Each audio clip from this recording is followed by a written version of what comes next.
हमारे यहाँ रहने के लिए एक भाभी आईं। उनका नाम ज्योति था। ज्योति भाभी की उम्र उस टाइम करीब 23 साल की थी। वो देखने में इतनी सुंदर थी कि जो भी उन्हें एक नज़र देखे उनका दीवाना हो जाए। भाभी के साथ एक उनका देवर भी रहने आया था। पहले मुझे पता नहीं था कि वो भाभी तलाकशुदा है और उनके साथ जो लड़का रहता है वो उनका देवर नहीं है बल्कि वो भाभी के गांव का दूर का रिश्तेदार था। जब भाभी रहने आई तो मैं खुद उन्हें देखता ही रह गया। मैं मन ही मन ऐसे खुश हुआ कि जैसे कोई परी हमारे यहाँ आ गई हो। भाभी का स्वभाव इतना खुला हुआ था कि उन्होंने बहुत जल्दी मेरे घर वालों के साथ ऐसा रिश्ता बना लिया था कि जैसे हम सभी कई सालों से एक साथ रह रहे हों और वो हमारे घर की कोई सदस्य हों। अब एक तरफ मेरी किराएदार भाभी थी जो मेरे साथ काफी फ्रैंक होती जा रही थी, लेकिन दूसरी तरफ मैं अपनी क्लासमेट के पीछे लगा रहता था। ऐसे ही करते करते 6 महीने निकल गए। फिर एक दिन वो आया जिससे मुझे काफी अफसोस हुआ ऐसा था कि दिल दिल ही मेरी किराएदार भाभी मुझे पसंद करने लगी थी, जिसकी मुझे थोड़ी सी भी भनक नहीं थी क्योंकि मैं ज्यादातर घर से बाहर ही रहता था।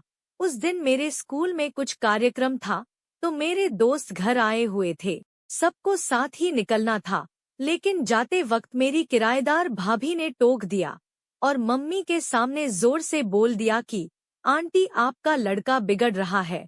इस बात से मेरा पारा हाई हो गया और मेरे भी मुंह से निकल गया, तुम भी तो ऐसी ही हो भाभी, तभी तो अपने घर से दूर रह रही हो।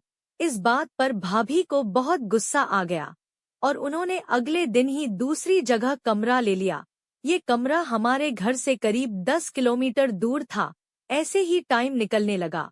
कोई 6 महीने बाद भाभी मेरी मम्मी से मिलने हमारे घर आई। मैं घर आया तो मैंने ज्योति भाभी को मम्मी के साथ बैठे देखा। मेरे आते ही मम्मी अंदर किसी काम से चली गईं। मैं भाभी को देखकर एकदम से खुश हो गया और मैंने तुरंत बोल दिया, और ज्योति डार्लिंग कैसी हो?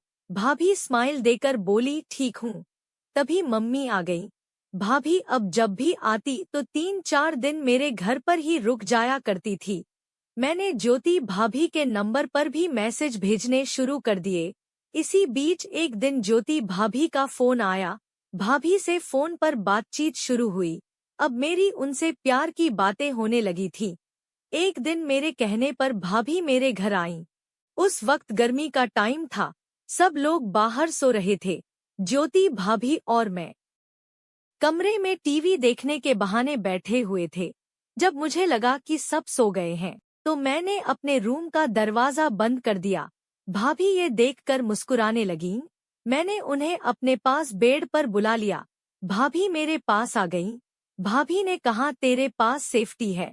मैंने पूछा, वो क्या होता है? इतने में मेरी मम्मी ने बाहर से आवाज लगाई, ज्योति बाहर आ जा, अंदर गर्मी है, बाहर ठंडक है। भाभी उसी समय उठीं और बाहर चली गईं।